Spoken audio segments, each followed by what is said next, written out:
Here we go, tier list, boys. The tiers, we have S tier at the top, A, B, C, D, and then Corna tier, which is a little bit of a spoiler, as you might guess from the name of the tier. There'll be at least one map in the Corna tier, I promise you that. Good luck guessing what that is, but it's gonna be there. And I'll explain why. All right. We got Wayfarer Foothills. Let's get into it. Let's get into it. Wayfarer Foothills. This is the starting. This is Noob Island for Norns. Just briefly, I can't tell like a whole fucking essay on every single map, but I'll say what's sort of relevant. Wayfarer Foothills. Even though I was playing I was playing an Asura at launch.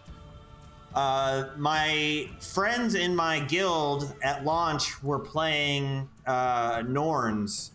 So as soon as I got out of the first instance, I went to Wayfarer Foothills and I did my very first leveling in the game in Wayfarer Foothills. And I think that first little area in the south of the map is pretty cozy and has some interesting events, and like it's a very good noob island. Like you definitely feel like you're in the noob starter zone. Yeah, the green area. But then as you make your way north, it starts to be like a normal snow map. And one bias you're gonna pick up while I do this is that I don't care for the aesthetic of snow maps. The snow is basically like a desert. Some people are like, "Oh my god, I love the way snow maps look in every game." I don't. I don't like deserts, and snow is just a desert by another name. And yeah, it has to have really interesting content to be a good snow map. So I have fond memories of Wayfarer Foothills. And as a noob zone, it's okay. So I'm gonna put it in B tier. I think that's appropriate. Verdant Brink. Verdant Brink is the first area you encounter in HOT. I think Verdant Brink is a great map. It has really good it has like multiple. It has two world bosses, the Matriarch and the Patriarch, which are sweet. And it was very ambitious, both in terms of like the verticality of the design of the map, but also like the way the meta event worked with the day-night cycle. It was just a very ambitious map. It hasn't aged particularly well because really people just show up there, kill Matriarch, get their amalgamated gemstone and bounce. No one does the map the way it's supposed to be done. No one does like the day events and then, you know, the commander splits up and divides the map up and puts people in different places to do the night events. No one does that. Sometimes you'll see people zerg all the night bosses, but no one's doing the map the way it was meant to be done and the way people did it at launch of HOT. So it hasn't aged particularly well. And the verticality has gotten way less interesting once we've got sky scales and griffins to a lesser extent. It's flattened the map in a sense. So it hasn't aged very well, but from a design standpoint, I have to say it's still good. When it launched, I would have put it S tier, but now I think it's A tier. You did need to do the day events because you needed to get map participation high. Timberline Falls. This is gonna be a very hot take. This is gonna be a scorching hot take. Timberline Falls is aesthetically speaking the best map in the game. Not the best map in the game. It's the best core map in the game, aesthetically speaking. There is no core map that is better looking than Timberline Falls. It is so nice. Whatever sort of color grading and like whatever they did in that map, it just looks so good. Content-wise, it's not the most content rich. It doesn't have like a great world boss. Like you have like you fight the fucking entity thing and you get a daily mystic coin. Like that's not great. but the events, but it is also a really good like exploration map because there's like a lot of little caves with weird shit in it, and there's like the pirate area. Like there's like a lot of stuff going on in the map, and I like the Etten camp even. Like there's just so much going on in the map, and it looks pretty. And so I'm gonna put it in A. Timberline Falls is just Timberline Falls is the sort of map that you would show, or you would like take like a new player there when they were level appropriate and be like, just explore this map, and they would get the game. They would go, oh, I understand why everyone likes Guild Wars 2. This map fucking rules. And yeah, so that's how they would vibe with that. Thunderhead Peaks, this was in Living Story Season 4, and it was not necessarily the best update ever, I'd have to say. And the map had performance issues. The map had massive performance issues, and one of the problems with the performance issues on the maps was there was bots that were underneath the map teleporting around to all the resource nodes and just collecting the map currency 24/7 on the map. And so that's not great. And it has 2 meta events, neither of which are particularly fun, I would say. The Dwarven thing where you have the keys is sort of interesting, and it's very rewarding actually, but I don't know. I'm not a huge fan. I don't think Thunderhead Peaks like looks particularly nice. I'm gonna go with C. I just don't think it's super compelling of a map. Silver Waste, a very controversial map. Very controversial map. Some people like Teapot hate Silver Waste. Other people still think Silver Waste is one of the best maps in the game. I'm somewhere in the middle on that.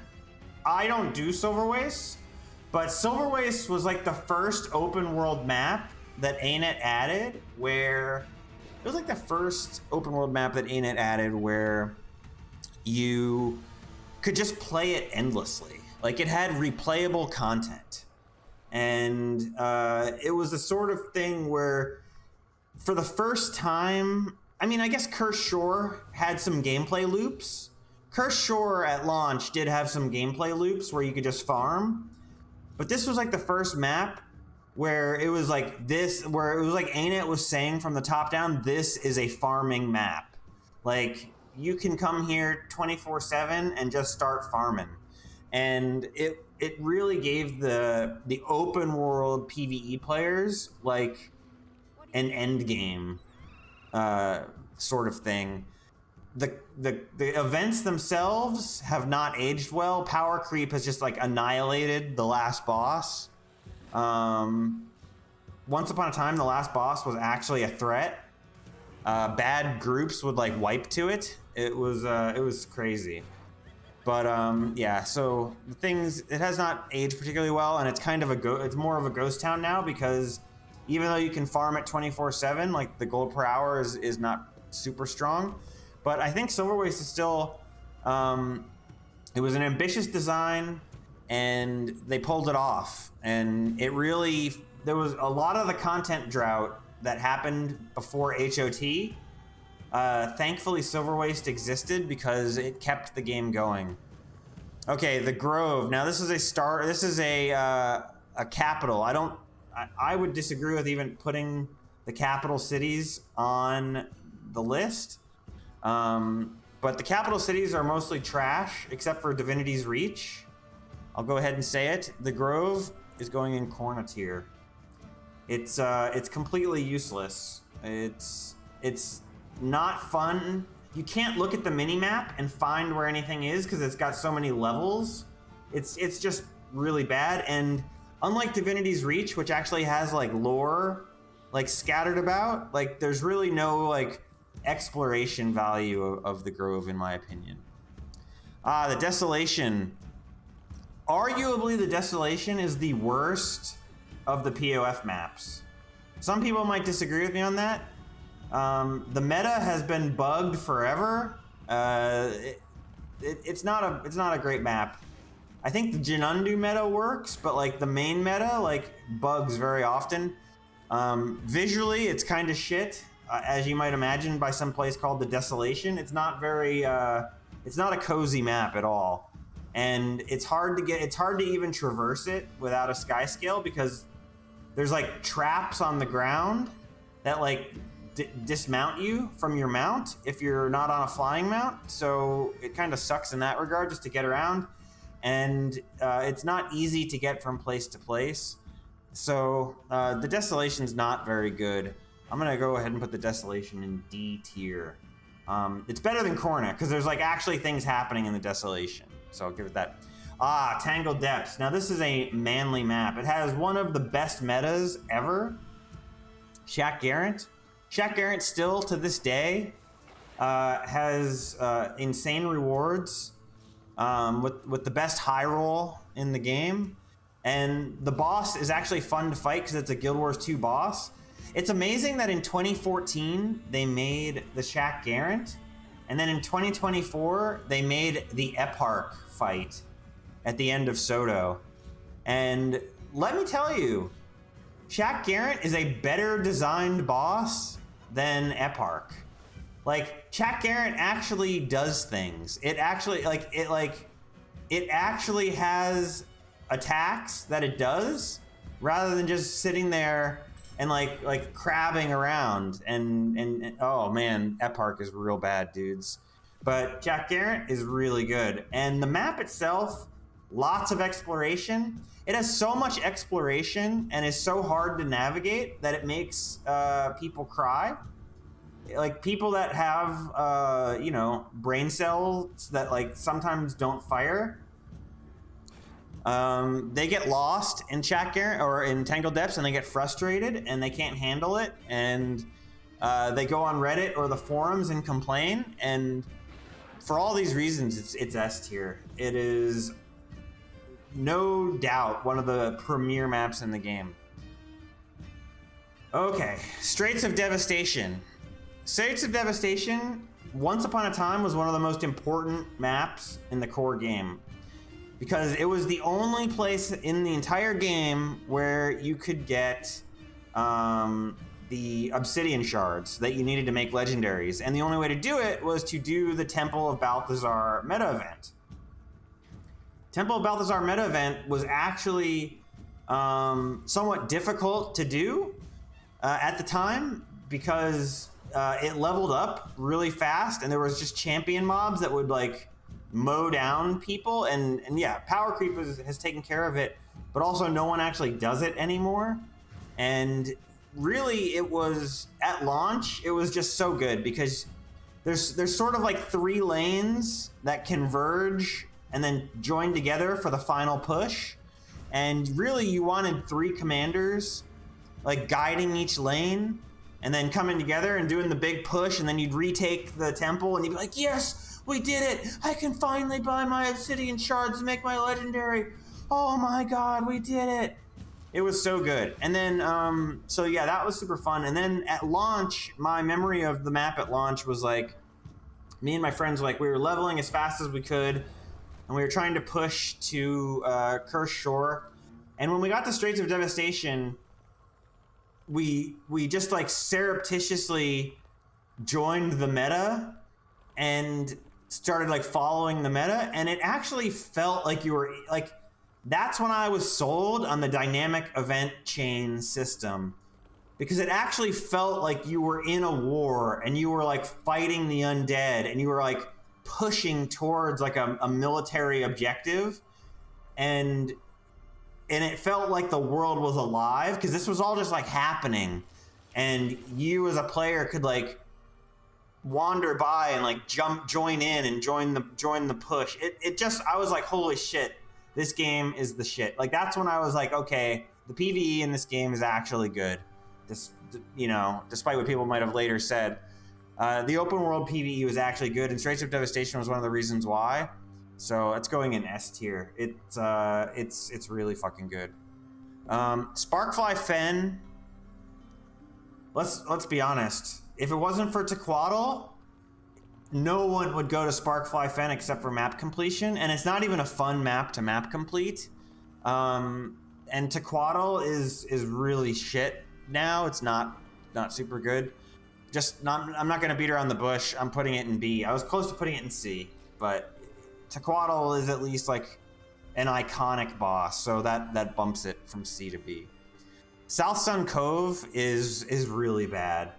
This was their first map that they ever added to the game after the launch maps, and it really showed they didn't really know what to do with new maps to make them relevant. And yeah, it's the Karka Queen world boss is just not particularly well conceived, and the rewards aren't good, and it just hasn't aged well. So Southsun Cove, the map itself, not particularly good. It has a decent jumping puzzle. The jumping puzzle will keep it out of Corna tier, but it's going in D tier otherwise. The jumping puzzle is good. The jumping puzzle, skipping stones, is good enough to keep it out of Corna tier, but it's close. Snowden Drifts. Now, if you guys have been watching since the beginning, you heard what I said about snow maps, and I don't like snow maps. Snowden Drifts is is like the second Norn map you go to as you're leveling. If you start leveling in the Norn area, and Snowden Drifts is the most overrated map in the game. A lot of people are like, "Oh my god, it's the best looking map in the game." Wrong. It is not. It's just snow. It's just snow. All it is snow. There's no redeeming visual awesomeness of it. It's just snow. There's no jumping puzzle. There is a guild puzzle, which no one does anymore. There's no world boss. There's no jumping puzzle. There's no nothing. It's just a completely garbage map. And visually, it's not very good. It's better. It's got more event density than Corna, so it's not quite Corna tier. It's a leveling map. Can't judge it too harshly. It's okay for leveling. That keeps it out of Corna tier. Oh boy, Skywatch Archipelago. Skywatch Archipelago is going to get... So, the meta event is not particularly... especially the boss part of it is not very well done. It's below average.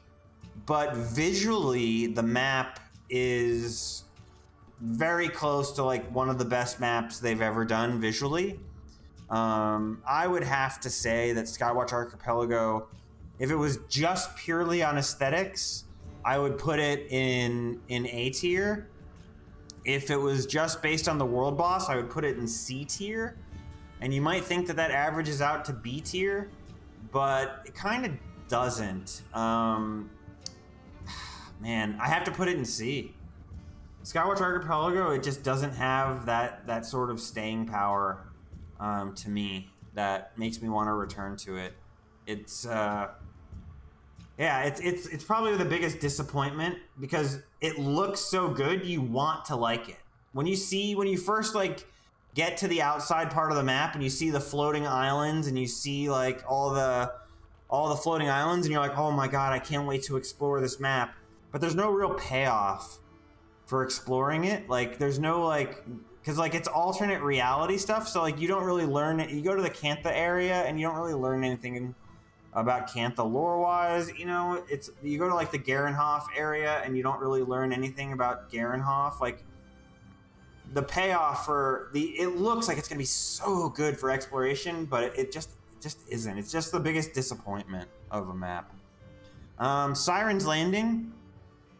Siren's Landing is cool in that... Siren's Landing was cool in that it showed us, like... Because when we left Ore, we see Cursed Shore, and it's still under Zaitan's control. And then we kill Zaitan, and we don't really know what's going on in Ore after that. So Siren's Landing sort of allows us to check in on Ore. And you can check in with the Priory who are trying to like cleanse Ore and cleanse the undead. And there's like undead who are no longer servants of Zaitan because he's gone. They're just sort of like doing their own thing, wandering around looking for brains. But the question is the map kind of fun? Kind of isn't. There's some cool stuff with like the different human gods each having their area. and like there is like a little bit of lore. It's got a cool jumping puzzle, but yeah, it's not super great. I can't put it in Wayfarer Foothills. I can't put it in B. I'm gonna put it in C. It's got some good stuff, but not enough good stuff to make it, I would say, a top map. Seitung Province. Seitung Province kind of suffers from what a lot of the EOD maps suffer from, in that there is nothing happening in the maps except the meta. It very obviously rushed. Visually, Seitung Province looks really good. When you first get there and it like plays like the cinematic opening and it's like, you know, ArenaNet presents End of Dragons, you're like, oh, this map looks beautiful. Can't wait to be back on Starter Island in Cantha and explore and see all the stuff like, you know, Minister Cho's estate and all of that. Problem is, and again, this goes back to all of the EOD maps. You can just tell ANET was on a time crunch or a budget issue, and they built the maps, made them look good. Well, maybe not New Kaineng City, but they made them look as good as they could, and then they said, okay, it's the most important thing is that we build a meta, and so they built the meta, and then they put the hearts in the map. And then they just didn't have really enough time after that to like make the maps feel alive with like random. There's not enough event density. There's no event density outside the meta. And there's not like those little sort of lore tidbits that you see, especially in Janthir, is kind of like the best example of it in modern Guild Wars 2. So Seitung is a bit of a disappointment. It's very similar to Skywatch Archipelago, in my opinion. I think they should be right next to each other because they both suffer from sort of the same problem. Sandswept Isles. Sandswept Isles is a pretty cool map. It's visually, it has a lot going on. You know, you get like the Asura have like, they've built like these like crazy Death Star bases there. The events aren't particularly fun. Like there's not a lot going on, but I do remember when it came out, really wanting to farm it for some reason. And I remember spending a lot of time on the map, and I remember having a good time. I remember it being like kind of like a time in Guild Wars 2 where it was pretty good. But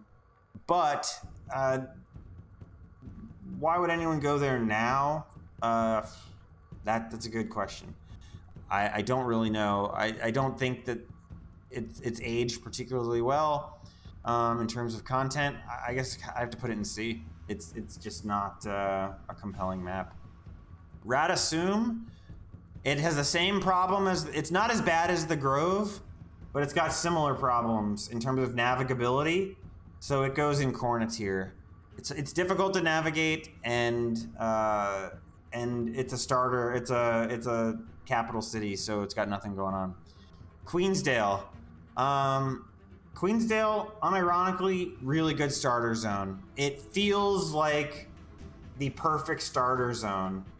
And the best part about it is you have not only like the cozy starter zone area where you're like, you know, collecting apples for the farmer, but it also has like a visually awesome world boss. It has a world boss that when you were brand new playing Guild Wars 2, you were like, oh my god. When you saw the Shadow Behemoth for the first time, and you like panned your camera up, so you were like looking at this giant thing, you were like, oh my god, this is fucking sick. This is awesome. So Queensdale, it is the best of the starter zones, I would say. I would not put it in A tier though, but it will go ahead of Wayfarer Foothills. It's definitely a B tier map. Plains of Ashford, I have fond memories of Plains of Ashford because it was in the open beta. It was, well, not open beta, you had to pre-order the game, but it was in the beta. So the beta weekends, we got to play Plains of Ashford, and we got to do like Ascalonian Catacombs story mode. And we basically did everything there was to do in the map. It was fun, it was good. But as far as a starter area goes, I can't compare it to either Queensdale or Wayfarer Foothills. It's not as good. The one thing that it has that they don't have is it has the dungeon. Asconian Catacombs makes it a good map because you're leveling there. You get to you ding level 20, and now I believe level 20 is high enough to do AC story, and you get the mail to do AC story, and there's like a dungeon in the map. And even if you encounter the dungeon while you're exploring the map, just leveling up, and you're like, oh, sweet, a dungeon. I can't wait. And then you walk up to the door and it tells you like come back when you're level 20 or 25. You're hyped. You're stoked. I'm going to put it in B tier. It's as far as a leveling map goes, it's not as good as those, but having the dungeon makes it like a more complete leveling experience anyway. New Kaineng City. New Kaineng City is so bad. It's hard to describe how bad this map is. Visually, it's just terrible. I don't want to go on a too big of a rant about all the different things they screwed up in it, but it's supposed to be like a city, but it feels empty. There's like there's NPCs walking around, not many, but there's some, but they're all like Enforcer Goon or Canthan Resident. Like there's no life in the map, and there's just no events. There's no event density outside the meta. There's no events outside the meta. There's no life in the map. There's basically no lore. Like the cool part of New Kaineng City is the sunken part where the jumping puzzle is, where like the jumping puzzle area with like the sunken city has like the Kaineng sort of, it actually has the lore that you're looking for, where they talk about like the old city and stuff, but that doesn't rescue it, man. This is a bad map. It is actually terrible. It's going in Corna tier. It's real bad. It's real bad. They really, I don't know if it was a budget issue. I don't know if it was a time issue, but you can see the ambition that they had for New Kaineng City. Like you can, like, if you squint and close your eyes, you can sort of imagine a better version of it. And you know that better version that you're imagining in their head is what they wanted. But they were just constrained by time or money, and they couldn't deliver on the vision, and they delivered a shit map instead. And it's a shame, but they did. Mount Maelstrom. Mount Maelstrom, pretty good map. It has a world boss that everyone kind of dislikes, the Mega Destroyer. You do it when it comes up as like the weekly that you have to do. It's not particularly fun. The map is good for exploration. It has like a lot of cool stuff scattered about the map. And it has a jumping puzzle that's really good. And it has the best dungeon in the game, in Crucible of Eternity. So yeah, Mount Maelstrom.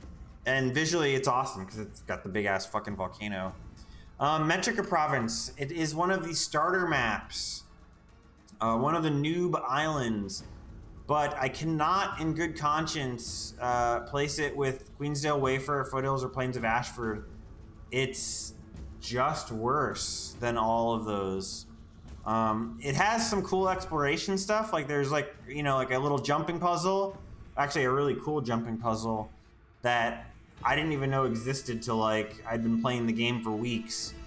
I missed it when I was going through the map and doing map completion even. But it's just not particularly fun. I would say it's a step below the other starter zones, so it's going in C. I have to say it. Malcor's Leap is so I was praising Straits of Devastation. So we had like as we were leveling, we have this great experience in Straits of Devastation, where we're like doing the meta and it feels like the world is alive and like you're in like this military mission and you're actually pushing and fighting. Well, you get to Malcor's Leap and it's like a worse version of Straits of Devastation. It's like we just did Straits of Devastation, and it was like super fun, and then you get to Malcor's Leap, and it was like they were like, okay, it's like they told, like the design team was like, we're gonna do Straits of Devastation again, but worse. So it's like a bad copy of Straits of Devastation. It's not particularly good, so it's going in C tier. Lornar's Pass. Lornar's Pass is going to get an exception. I'm like, as I said, I don't like snow maps, but Lornar's Pass qualifies as a good snow map in that there's quite a bit of variety in the terrain, and there's a lot of exploration stuff. The Priory thing is cool, and I like that underneath the Priory in those caves, there's like a bunch of demons. Like, what the fuck? Has anyone ever like really sorted out why like so close to the Priory there's a bunch of fucking demons, like, which apparently are Cryptus in Retcon? Yeah, I don't know, but it goes in B tier. Lornar's is a great map, and yeah, Lornar's was the Tangled Depths of core. Like, it was actually somewhat difficult at launch, like for people to navigate Lornar's Pass. So yeah, it was the breaker of open world maps at launch, and it's just a good map. We like it. Lion's Arch is definitely better than the other cities, and it has launch. Lion's Arch had, you know, some good jumping puzzles. It's still got some jumping puzzles. Yeah, Lion's Arch pretty good. I would put it in B tier. Current Lion's Arch, not as big a fan of. Original Lion's Arch, that was the shit, and it's going in B tier for that. Lake Doric, really quick, this was a low point of Season 3. It's not a great map. It was, yeah, I don't know. I think it could have been something better than it was. It didn't really have a meta event, and so that kind of made people like not as into it. And there wasn't like a ton of lore to be found, despite the fact that it was like in a core area of Guild Wars 1. Yeah, I don't know. Lake Doric, just kind of a dog shit map, but it's not terrible. It's not like Southsun Cove or the Desolation, but it's there. Kessex Hills, fantastic map. It is the second map that you see as a human player, and it has a lot of fun exploration. It has it has like a really good map story of the war with the centaurs. It really sells the centaur like war against the humans, and the map tells the story of that war, and I really like it. I think it sets out to do environmental storytelling, and it does it really well. And as a result, it's going in B tier because it's visually good and it has really good environmental storytelling. I don't think that's going to be too crazy. Jahai Bluffs is where the Death-Branded Shatterer is. It's kind of a rough map. There's, you know, very little going on there in Guild Wars 2 besides the Death-Branded Shatterer. And let's be honest, in Guild Wars 1, there wasn't very much interesting things happening in the Jahai region either. It was actually kind of dead in Guild Wars 1 too. I don't particularly think the Death-Branded Shatterer is a particularly good boss. It's you know, it's not very great. I just have to put it in C tier. It's definitely above the Desolation and Southsun Cove, but it's definitely not particularly good. I think it fits in really well with Thunderhead Peaks. If I didn't know better, I would say that Jahai Bluffs and Thunderhead Peaks were designed by the same team at ANET. So very similar sort of inspiration there. And yeah, that's it. Iron Marches. I believe Iron Marches has the distinction of being one of the few maps that the core storyline in Guild Wars 2 doesn't take you to. So even if you're a Char player, I don't believe you go to Iron Marches for any reason. Besides maybe traveling through it, but there's no story steps that take place there. It's kind of a weird map in that there's like environmental storytelling, but what is it? It's just poorly conceived compared to some of the others in that region. Yeah, it's not particularly good. It's very Snowden Drifts. It's like the Char version of Snowden Drifts. It's not good. Holbrook is slightly better than the Grove and Rata Sum, so it's going in D tier. It's better. Harathi Hinterlands is another map with a lot of good environmental storytelling. Again, focusing on the humans versus the centaur, and sort of getting to see more towards like pushing into the centaur areas rather than the centaurs pushing into the human areas. And at launch, the meta event chain that culminated in the world boss was actually really hype, and people tagged up for it and had big squads, and it was something that people did, and it was really fun. I think it's an okay map. I mean, I'm not going to say it's great by any means. It's not great, but it's an okay map, and it'll go in C tier as a result. It's doable. Gyala Delves. Look, this is a controversial map. I cannot, in good conscience, put it in Corna tier. And the reason why is there's actually things happening on the map. There is, meta events that happen on this map.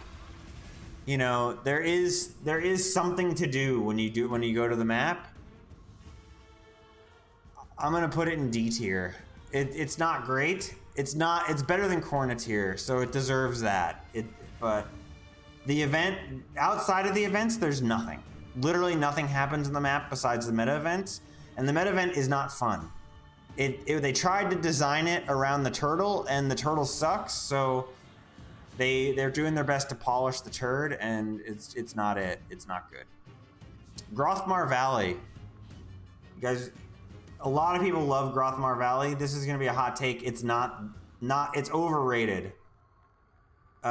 People have fond memories of when it launched, and it was like packed with people, and people were like, oh my god, let's do the event. Oh my god, the concert's up, guys. Let's go to the concert, guys. Let's go to the Metal Legion, guys. And let's go to the concert. And I think people like the the old Ascalon aesthetic. People like the vibe. It has the pre-searing vibe. It's not a bad map by any means, but it is overrated. So as a result of that, I'm putting it in B tier. It's not like amazing. It's not Verdant Brink level. It's way worse than Verdant Brink. But it's way better than anything in C tier. So I think it belongs in B. Gendarran Fields is a map that has not aged well. It was a human leveling zone, and it was fun when you were leveling. It was great XP farming. There was like several places where you could just endlessly fight centaurs and just farm XPs with all your boosters up, and it was great for XP, but it has not aged particularly well. There's not really too much of a reason to ever go back there. There is an interesting jumping puzzle, but they added later the Aether Blade jumping puzzle, but it's kind of a D tier map. It's not as pretty as Queensdale. It's just not it. Frostgorge Sound. This map is really visually the best of the core snow maps, I would say. I don't count Timberline Falls as a snow map entirely because it's like half Maguma, half snow. Frostgorge Sound is all snow, and what's awesome is seeing the Kodan like ships, because you're like, holy fuck, look at these ships. It's fucking crazy. Like visually, it's awesome. The Jormag world boss was iconic at launch, and it has a dungeon. Really just pretty solid map from top to bottom. It had the champ train. There was a lot going on that map. And it was at launch, one of the few level 80 zone maps, which made it special. And then Fireheart Rise, which is sort of the Char version of Frostgorge Sound. It had the dungeon, the iconic Citadel of Flame dungeon. But outside of Citadel of Flame, there's not a ton. I mean, there's events that happen in the map, obviously. But visually, it's not super pretty. It's, it's a searing map. The world is, it's on fire. It's not the greatest. It's not really super fun. It's definitely better than D tier, but it's worse than Frostgorge Sound. So it's a C tier map. I think it's pretty straightforward. All right, Fields of Ruin. So earlier we were talking about Iron Marches.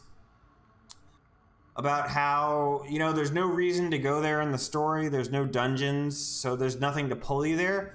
Fields of Ruin is sort of very similar. I think we do go there in the core story. I can't remember, though. But Fields of Ruin does the environmental storytelling insanely well. It tells the story of the separatist Ascalonians and the people that live in whatever the city's called, the city that the Thackerys founded. I forget. Ebonhawk. It tells the story of like the Char and the Ebonhawk and like the uneasy, tentative peace between them and like the war being over.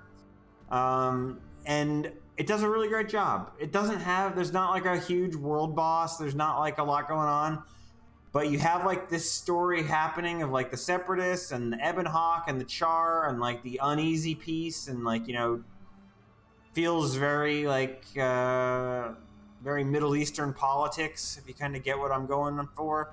But then you also have like the branded thing that happened that like threw like a monkey wrench in the works, and like the branded stuff is like out of control. It's just really a cut above the Iron Marches. Now, I'm going gaga over it. Is it as good as Mount Maelstrom? No, it is not as good as Mount Maelstrom for a variety of reasons. It goes in C tier. So it's kind of interesting. I was just talking about how Fireheart Rise, I was kind of like talking it down and putting it in C tier, and I was talking Fields of Ruin and talking it up. Fireheart Rise has a lot more going for it. It has one of the most iconic dungeons in the game, for starters, going for it. So when you have one of the most iconic dungeons in the game in your map, you have to kind of get talked down to explain why you're putting it in C tier, whereas the Fields of Ruin has nothing going on. But I'm talking it up because I'm trying to explain why a map with nothing going on goes in C tier. So Ember Bay, the second Living Story Season 3 map. So Living Story Season 3 started with a bang in Bloodstone Fen, like insanely high scope, high effort map.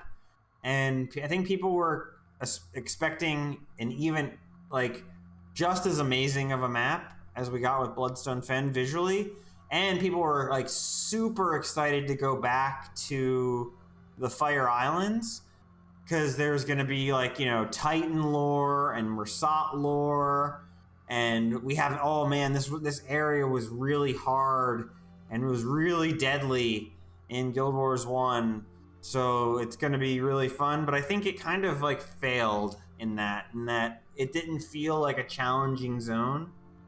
Like, the mobs didn't feel particularly harder than any other zone, and the events weren't really compelling. Like, it just was not what people were hoping, and visually it was a step down from Bloodstone Fen.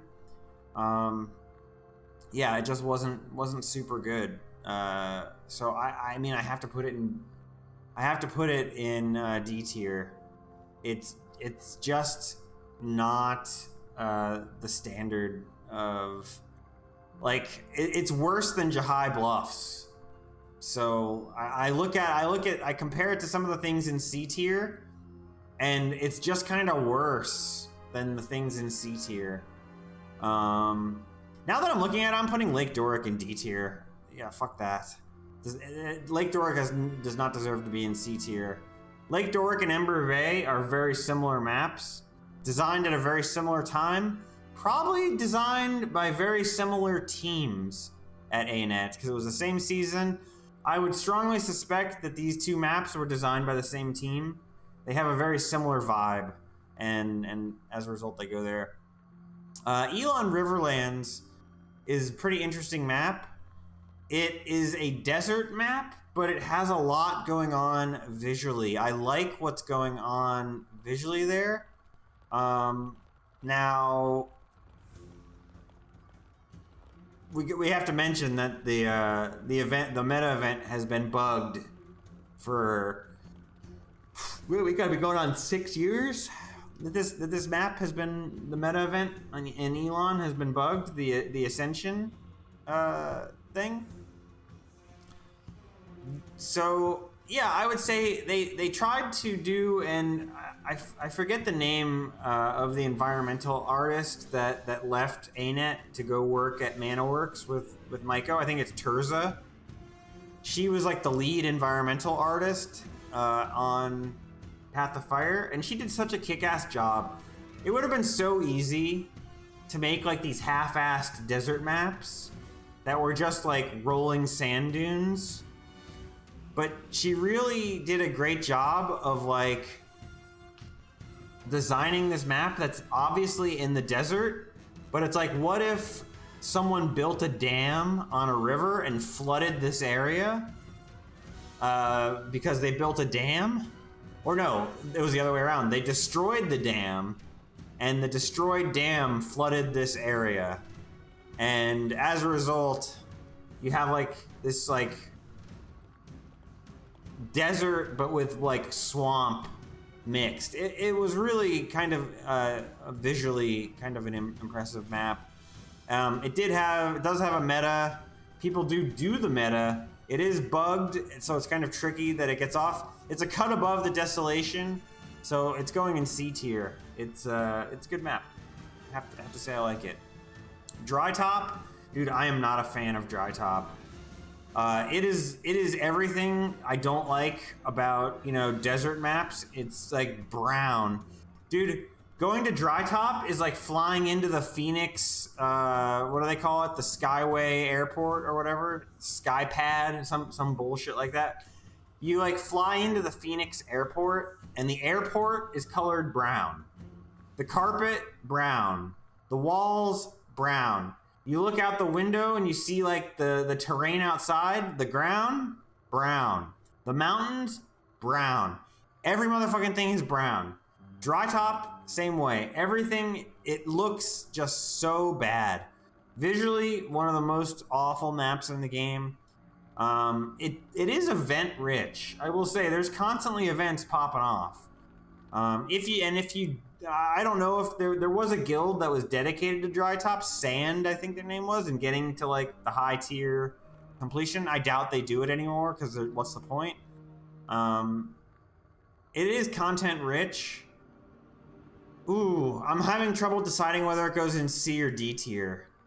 I think it goes in C tier because there's a lot to do in the map. But if Dry Top was like a great looking map, I would put it in B tier or even A tier. But it is visually terrifyingly bad. So it loses so many points going there. Drizzlewood Coast. Drizzlewood Coast is a super ambitious map. It is almost as good as Janthir Lowlands visually. It has this great visual aesthetic in the south of the map, and the north of the map has like sort of like a really nice of the snow alpine aesthetic. And also like the Drizzlewood like event style was very ambitious. There's nothing else like Drizzlewood Coast in the game. There's nothing like it in the game. And as a result, aesthetically, it is great. And event-wise, even though people don't really do it very often, Drizzlewood is really ambitious, and they pull it off. I think it is one of the most fun event chains. Just if you're just going by pure fun to actually do. Start from a fresh map in the south and like fight your way all the way to the north. It's fucking awesome. I think they really did a good job pulling it off. It's going in A tier. It's a great map. Dragon Stand, don't need to spend a ton of time on this map talking about how awesome it is. The spectacle of the world boss at the end, the vibe of like the 3 lanes doing the military push, everything about it's great. Obviously, power creep has taken its toll on the map, but everything about the map is 10/10. It is an S tier map, no questions asked. Thanks for coming. That's how we go. All right, Dredgehaunt Cliffs. I'm gonna make this easy for you. Dredgehaunt Cliffs is a Snowden Drifts tier map. It has all the drawbacks of Snowden Drifts in terms of being ugly.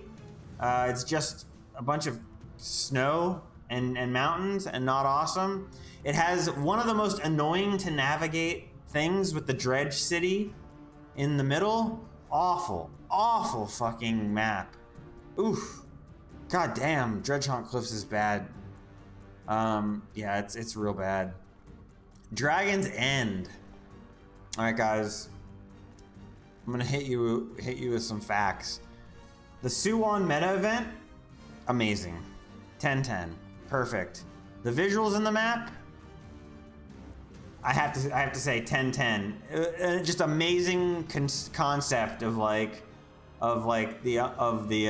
whirlpool from Guild Wars 1 having been mined for the jadeite.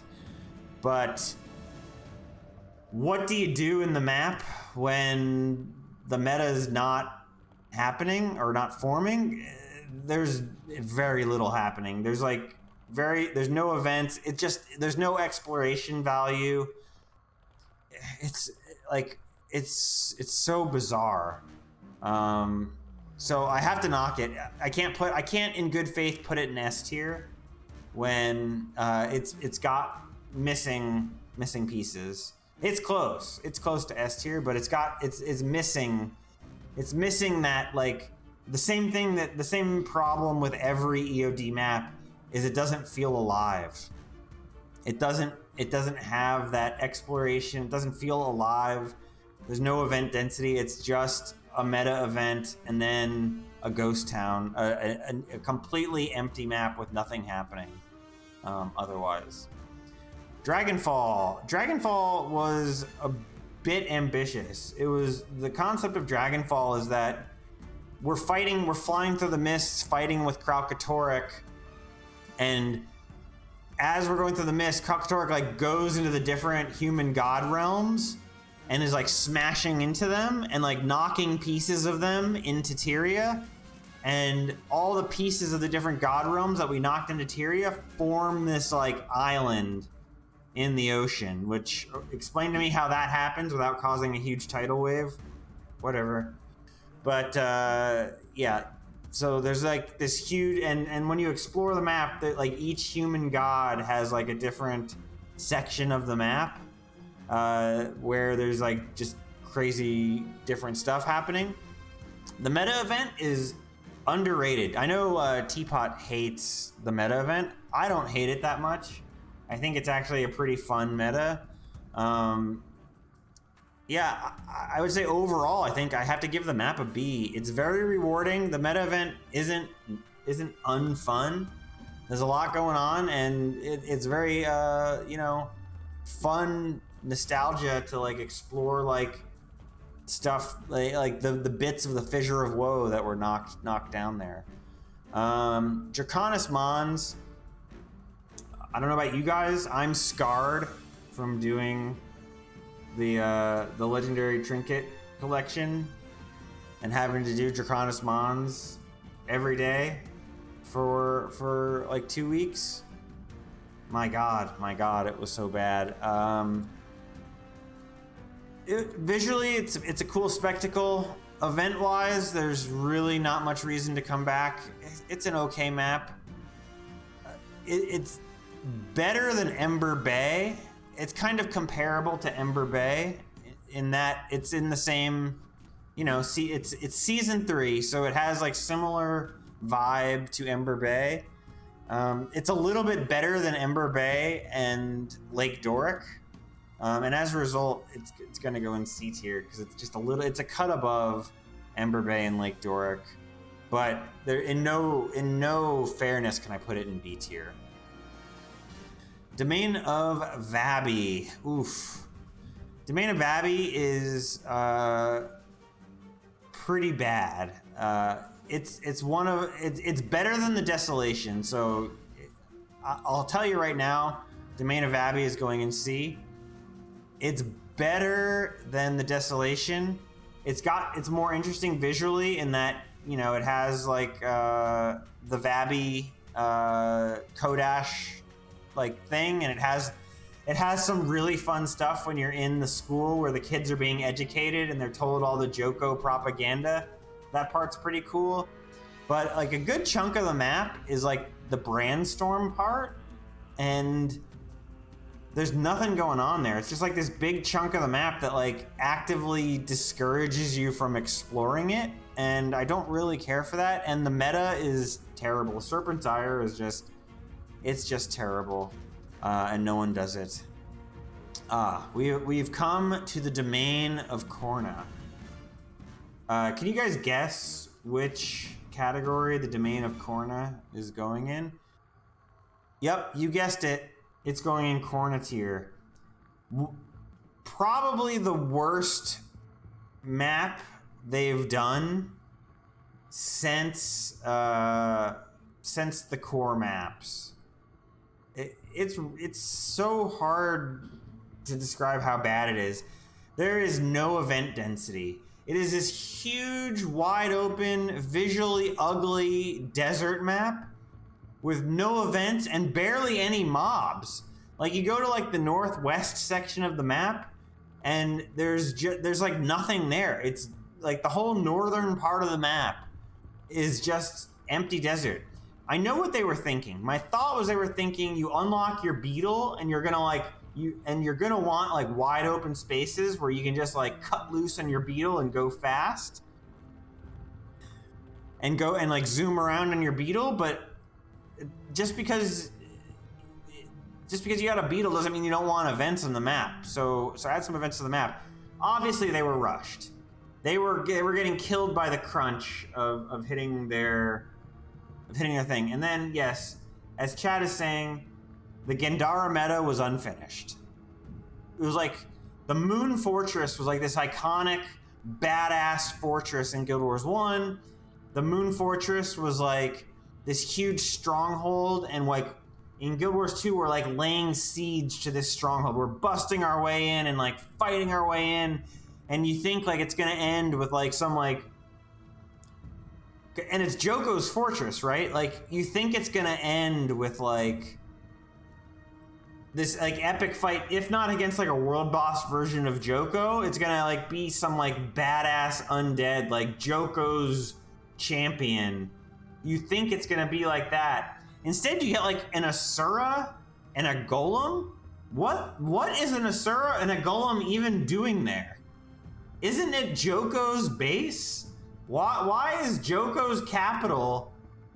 Why does Joko's capital have like a random inquest boss in it? I mean, and then like you kill the inquest boss, and you're like, okay, we killed this inquest boss. This is the pre-boss. This is gonna lead deeper into the moon base, right? Like we killed this inquest boss. Now we're going into the center of the moon base. And there is like a center part, there's like a whole part of the moon base that doesn't exist. Like they didn't open it up. It was so clearly unfinished. Like there was supposed to be more to it than they did. They clearly just stopped and they ran out of time, and it was so evidently corner cut that it's just so terrible. It was the low point of season 4, I have to say.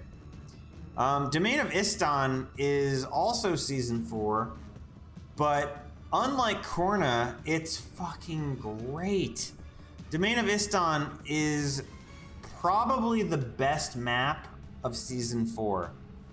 It has 2 fun events that are both like loot farm events, you know, where you're going around killing champions, getting the champ bags from the champions, but then opening up the chests, and you loot the chests, and you just get a shit ton of loot from both the Palawadon meta and the Guildhall meta. And that's cool. Like, so having like 2 events that you just like farm money, that's cool. And they're like, you know, loot train. But also it has like the whole east side of the map where there's like a library with the scholars, and they have like the observatory where you can like, you know, fix the telescopes and stuff, and like Joko's trying to like hide science and history from them. And there's like the hidden library in the basement where they have all the real books that they're hiding from Joko. And there's like actually cool lore in there. So from an exploration lore standpoint, it's good. Visually, it's a really good map. There are some areas of the map where there's like nothing going on, like big chunks of the map where nothing's going on, and that feels kind of weird. Like, did they run out of time on that too? But it's good. So the Domain of Iston goes in A. It's not quite S tier. It doesn't have like the big, huge, amazing, take your breath away event that it should, but it's a good map. Well conceived, well designed. Divinity's Reach, the best of the capitals, not saying much, obviously. It is the best of the capital cities. It is a cut above Holbrook. It goes in C tier. No question about that. It's got cool lore. There's a lot more going on. It's easy to navigate. Yeah, it's a way to go. Desta Plateau.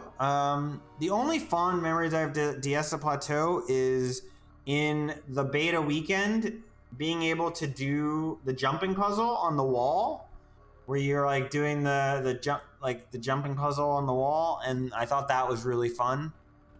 And but really, it's kind of like a nothing map. Otherwise, it kind of goes in D tier. Can't really say much good. Desert Highlands is an interesting map. It's very comparable to Elon Riverlands in that, like, the south part of the map, you're like, oh shit, another crystal oasis. Oh my god, just fucking endless rolling sand. But then as you go north, you hit like really cool sort of rolling terrain, and it starts getting a little bit greener. And then you hit like alpine, sort of like sub-alpine, like Piedmont, I guess is the word you'd use, like a Piedmont region that's very, very visually distinct. And it also has the Tomb of the Primeval Kings, which is cool for Guild Wars 1 lore and exploration stuff. But gameplay-wise, Desert Highlands, not great.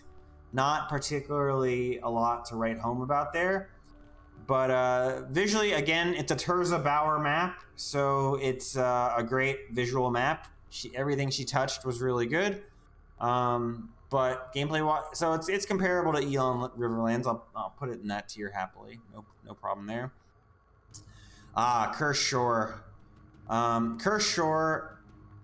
No one really does. No one farms events in Cursed Shore anymore. Plenty of bots farm T6 mats in Cursed Shore. There's a lot of bots in Cursed Shore. They're farming, but no humans are farming it really anymore. But once upon a time, Cursed Shore was like, at launch, it was the end game farming map. There were several event chains on the map, independent of each other, that didn't really link up.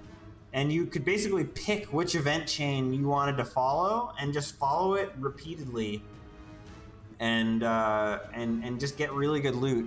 Plus it has a Ra, and plus it had like the whole meta event of like retaking the gates of Ra. And when you fought that wizard who had Twilight for the first time, you were like, whoa, this is fucking sick. And then you got to go into a Ra and get your ass kicked. So Cursed Shore is definitely B. It is a very, very good map. Crystal Oasis, I'm gonna go ahead and put Crystal Oasis a step below Elon Riverlands and Desert Highlands and put it in D tier. That might be controversial. I think some people might rate it higher than that. don't think the pinata, my friends, I'm sorry if you're a pinata fan, I don't think the pinata is enough to redeem this map. ANET was really counting, you can tell ANET was really counting on bounties to add a lot of replayability to POF maps, and it could have, and it would have, if they had the bravery or the courage to add enough loot to bounties to make bounties the end game for open world PvE. But Mike O'Brien really had this idea that like there shouldn't be reward creep, and that they shouldn't release content in POF that made HOT content like financially obsolete. And unfortunately, that's not smart for our business decision, because the whole point of selling an X-Pack is trying to sell X-Packs. And one way you sell X-Packs is by making the farm content in the X-Pack financially awesome. So let's say you can make 20 gold per hour doing the HOT meta trains. Well, if you can make 25 doing bounties, people will do the bounties. The problem was they were deathly afraid of making HOT content obsolete, so they made bounties completely not worth doing. And they were also afraid of making the other problem was they were still releasing the HOT legendaries that they promised and never delivered on. So they really couldn't gate anything. If it was modern Guild Wars 2, POF would have had its own legendaries, or legendaries separate from HOT, and there would be like a currency or something like amalgamated gemstones or something like that you could only get from legendary bounties, and it would encourage people to do bounty trains. It would make bounty trains worth doing. Sort of very similar to Rifts. Okay, Landon. You can go away, bud. But it would encourage people, just exactly how they treated convergences is how they should have done bounties. They should have made bounties integral to something. But instead they made bounties completely something you could ignore and not miss out on. And some people did ignore them. And so without bounties, Crystal Oasis loses a lot of its thing. Plus, Crystal Oasis visually, not that great. Not hugely fun, have to say. So just moving on. Caledon Forest is the starter zone for the salad people. I mean, it's basically Metrica Province 2.0. It is almost pound for pound Metrica Province. And I don't think particularly highly of Metrica Province. And maybe that's a spoiler. But it's not great. It's not in the same tier. It's not anywhere close to the same tier of Plains of Ashford, Wayfarer Foothills, of Queensdale. It's very much Metrica Province. So we'll put it right next to Metrica Province where it belongs. Unlike Metrica Province, it does have a dungeon, but the dungeon is high enough level that you don't, unlike Plains of Ashford, you don't get to do the dungeon when you find it, or close to when you find it. You have to come back to the dungeon potentially many hours of gameplay later, and that's problematic for a lot of people. Okay, next. Let me make this a little bigger, because we're losing real estate here. Brisban Wildlands. Oof, that is a really bad map. I have to say, Brisban Wildlands is not awesome. The only cool thing about Brisban Wildlands is like you started getting hints in Brisban Wildlands that the bandits were actually White Mantle, and you're like, what's going on here? But really, Brisban Wildlands is Snowden Drifts, but for that region of the world. So it goes there. I'm gonna skip right over that. Holy shit, why am I being bombarded with these people? Go away. Next. Bloodtide Coast is a worse version. Bloodtide Coast is a worse version of the Tequatl map.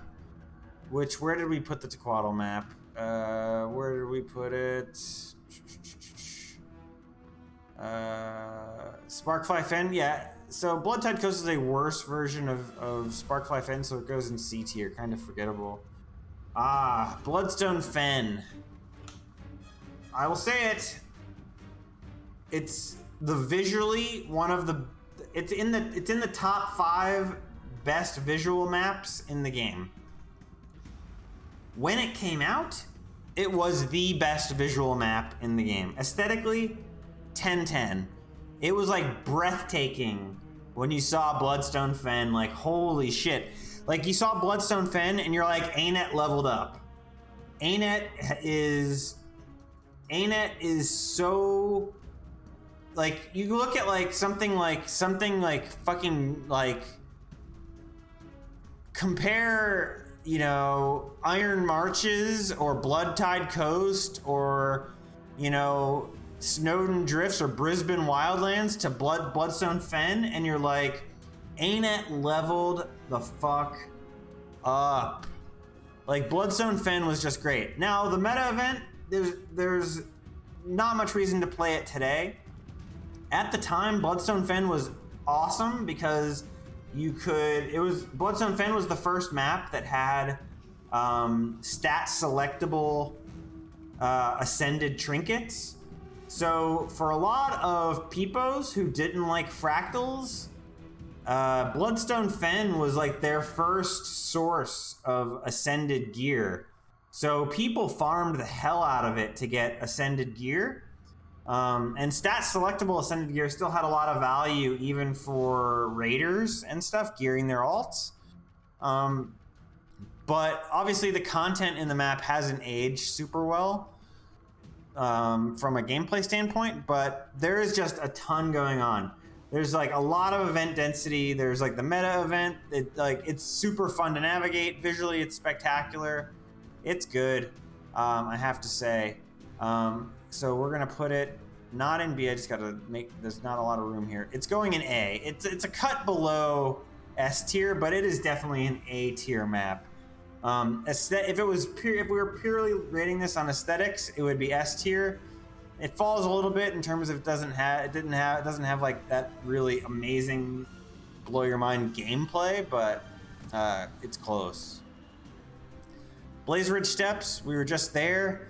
It's like a better version of Fireheart Rise, so it's going B tier. You have the Shatterer, you have some interesting sort of like environmental storytelling with like the Char fighting a losing battle against the Branded.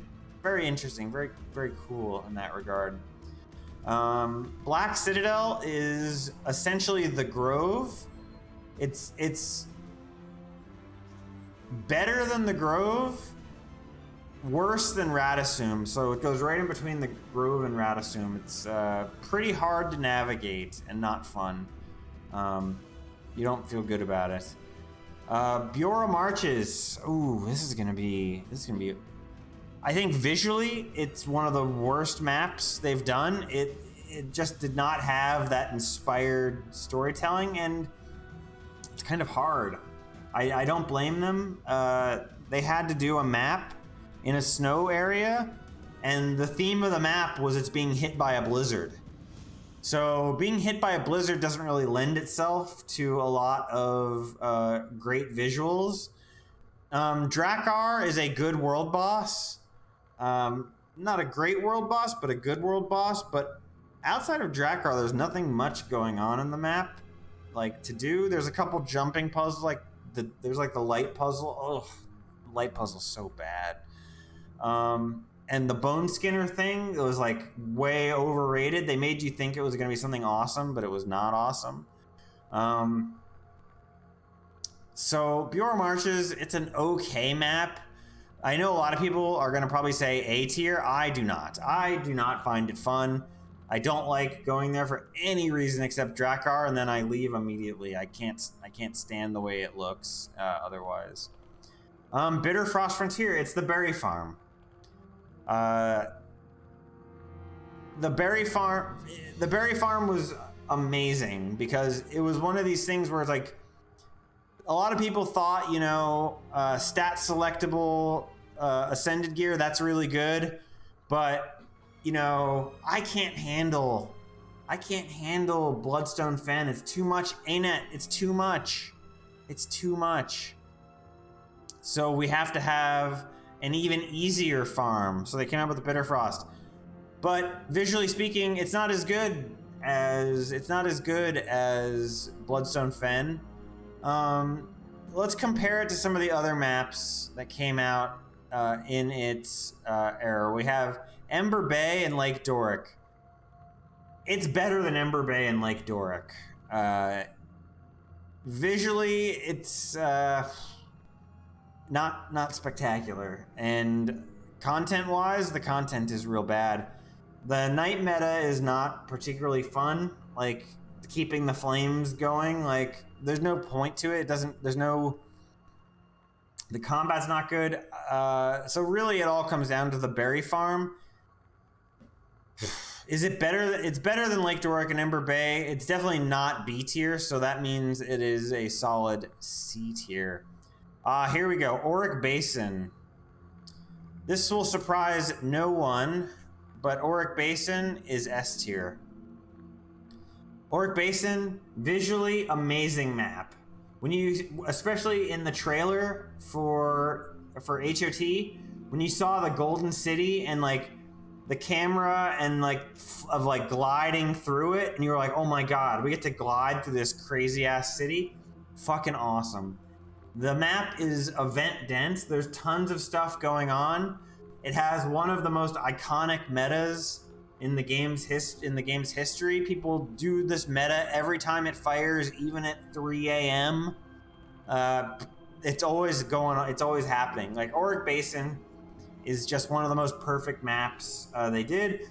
And then incidentally, the fact that in HOT you can farm the hero points daily, and actually they have decent rewards, means that you know, it even has replayability in that. Like if you don't want to do like event farming, you can just go around and do the hero points and solo the hero points, and it actually is kind of engaging to do that, and you get decent rewards. So it's just such a good map from all angles. Auric Basin's just the king. Amnitas. Amnitas is the new Kaineng City of Soto. It was this thing where you could see in your head, you could see the ambitious goal that ANET had for the map, but they didn't pull it off. It just didn't quite pull it off. There's a little bit more. It's a little bit better looking than New Kaineng City. There's a little bit more event density than New Kaineng City. There's decent lore scattered throughout. Like say what you will about Soto, the two core Soto maps, but there's decent lore scattered about. But the meta event is not good. You kill the boss in the meta event by doing yoga poses. I wish I was exaggerating. I can't, in good conscience, give it a C, because there's some fun maps in the C tier, but it's not Corna tier. It's better than New Kaineng City, but it's comparable to New Kaineng City, so it has to go in D tier. It's rough, dudes. It's rough. And then so we have Echovald Wilds, which is the last of the EOD maps. It also suffers from all the same problems of the EOD maps, in that it feels dead as hell.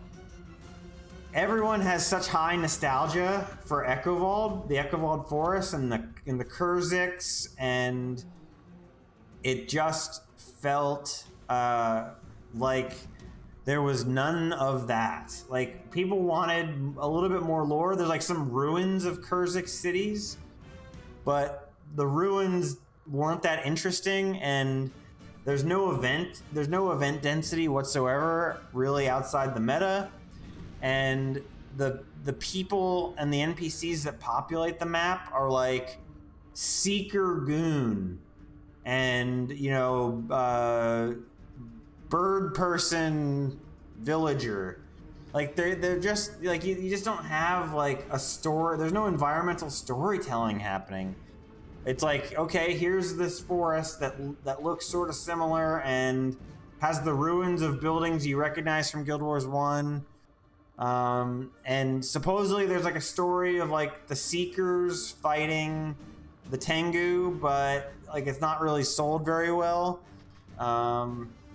Yeah, and the meta event is half-assed. The clap is nice. The clap is a noob detector, and I like that. But I can't in very good conscience give it much of a better rating than Amnitas. It's very similar to Amnitas, I would say, overall. Now we come to Inner Nyos. Inner Nyos is really bad. And it started decently. Like, the first part of Inner Nyos is like super event dense, and it has the meta event. And you're like, oh my god, when this map gets built out, it's gonna be so good.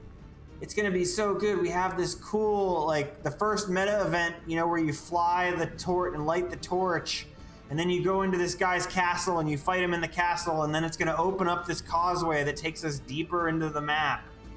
And you're hoping for this great payoff. But then it opens up in the second part of the map, and you fight a fucking wyvern. The same rig with the same moves that we've been fighting since HOT. We're supposed to be fighting demons in a demon realm, and they make us fight a goddamn wyvern. It was just like this totally... They must be time crunched. They must have run out of budget. They are just, you know, rushing to get whatever done, and they were like, fuck it, copy paste in a wyvern. Just copy paste in a wyvern. That'll keep these guys happy for 3 months till the next patch finishes the map. Spoiler alert, the next patch finished the map, didn't keep us happy because it released the Eparch meta. The Eparch meta, as I mentioned when I was talking about Tangled Depths, it's like Jack Garrett came out 9 years before the Eparch meta, and the Eparch meta is like a significantly worse version of the Jack Garrett. It's like they failed on every level to replicate content that they released 9 years earlier. Like, can you imagine they released content 9 years later, and rather than improving upon it, they made it worse in every conceivable way. So, and plus, this isn't really about story review, but the story was dog. They dropped the ball big time, and the story being bad made me not have fun. Visually, the map sucks. It's just the same purple rocks everywhere, and the same type of mobs everywhere. Not good, and the meta is terrible. Now, let's compare it to some really bad maps. New Kaineng City and Domain of Korna. Is Inner Nyos better than New Kaineng City? It is. It is better than that. And is it better than Domain of Korna? Clearly, it's better than Domain of Korna. So it's better than that. Now let's look in D tier. Is Inner Nyos better than the Desolation? Is it better than Gyala Delves? Yeah, I would say it's better than Gyala Delves. Now, so maybe it goes in C tier. Is it better than Skywatch Archipelago? I would say it's not. I would say Skywatch Archipelago is a better map, both visually and exploration-wise and gameplay, than Inner Nyos. But not by much. So I'm putting it in D tier, but it's going to be like top of D tier. It's one of the better D tier maps, but not C. It doesn't fit in C tier. Actually, I've talked myself out of it. It is C tier. It is better than most of the maps in D tier. I have a hard time saying which map in D tier it's worse than. And there's several maps in C tier where I could make an argument that Inner Nyos is better than.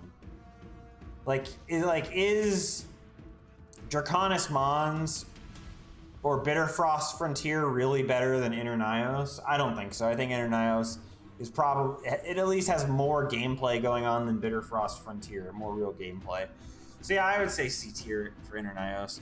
And now we come to the new X Pack. We'll do Lowland Shore first. Lowland Shore, visually speaking, right up there with Bloodstone Fen.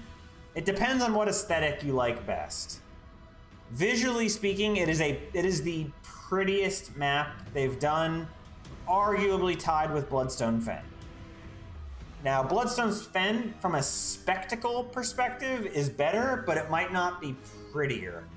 And it really depends on what you evaluate. Like the visuals of the map. But Lowland Shore, you can't argue with it visually. It's 10-10. Gameplay wise, it doesn't have a meta event, but it has a ton of event density. It has really good lore, really good environmental storytelling. And in fact, with the way that the hearts are set up for replayability, I would actually say that Lowland Shore has decent replayability. But I mean, is Lowland Shore as good of a map as Verdant Brink? No, I think Verdant Brink is better. But look what else so Bloodstone Fen and Timberline Falls, you can argue that those got here based on their looks, not necessarily their gameplay. And so as a result, I have to put Lowland Shore in A, because I'm gonna move this down. So we have Bloodstone Fen, Lowland Shore, and Timberline Falls. These are the three maps that got where they're rated based purely on looks, on visuals.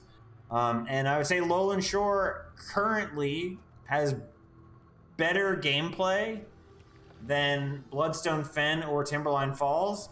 Bloodstone Fen in its day had better gameplay, in my opinion, than Lowland Shore. It was popping. There was stuff to do. People were farming it hard, and it had like a meta event that people liked.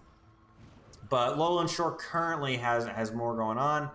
Very comparable maps, so they go in the same tier.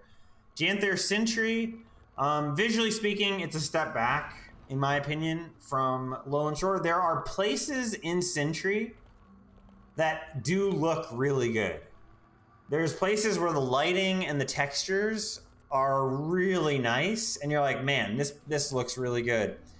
But overall, the vibe of the map is a definite step back from Lowland Shore, and that's sort of by design. It's supposed to be like this, like windswept, like like Scottish or Irish or like Scandinavian sort of coastline on the North Sea, like Iceland sort of vibe, and it's not that has a rugged beauty to it, but it's not like postcard take your breath away visuals. Gameplay wise, it's also a step back from Lowland Shore. It has less event density, and the events are less interesting and less variety. There's a lot of copy paste in the map. There's like clear out the elementals, like 3 different places on the map, which is like a copy paste. And then there's like collect pomegranates in like 2 different places on the map, which is a copy paste. So there's a little bit of copy pasting going on. But there's also really good lore in Janthir Century. Like the White Mantle ghost stuff is really fucking cool. And unpopular opinion, perhaps, but I like the meta. It's not the hardest meta in the game, but it is fun. It encourages you to really do good DPS. You saw we did it earlier in the stream. People on YouTube that are watching this don't get to see because they weren't here watching live. But we did the meta before this, and it's fun. You get to DPS. You get to like pump big numbers. You get to make big boons. You get to heal people if you're a healer. It's fun. And it's fun, and that's one of the things that I actually like about the meta is that a lot of metas, like if you go to Auric Basin and you do Octovine and you're playing a healer, there's really not much for you to do. You're not healing a ton. Even Tangled Depths, you're not healing a ton because people either eat a donut and they die or they don't need healing at all. You're either full dead or you're full alive. But the Sentry meta, there is damage coming in. And the damage coming in, if you don't have a healer, is a problem. It's a problem. So it actually is like one of the first open world metas where it feels like healers have just as necessary a role as DPS. You don't need too many healers. You only need like 2 or 3 per boss of the 2 bosses.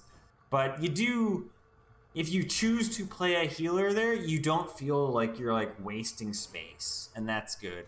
So I like the map. I think it's good. Gameplay wise, all things considered, I can't in good faith put it in B because it's better than most of the maps in B. It's not as good as Lowland Shore, but so it's really like an A-, B+, but I'm not going to add another tier just for it, so it goes in A tier, and that's that. So zoom out a little bit. Oh boy. Yeah, that's good. So if you're playing at home, if you're playing at home and you're following along and you want to take screen grab and see the list, this is it. I will in the YouTube video, in the description of the YouTube video, I will link the tier maker so that you too can play with this and see how much different your list is than mine.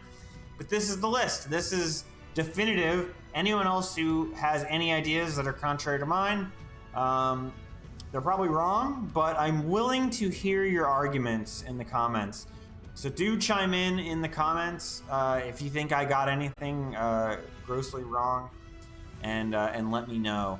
But yeah, so that's it for the tier list. Thanks for hanging out for the tier list.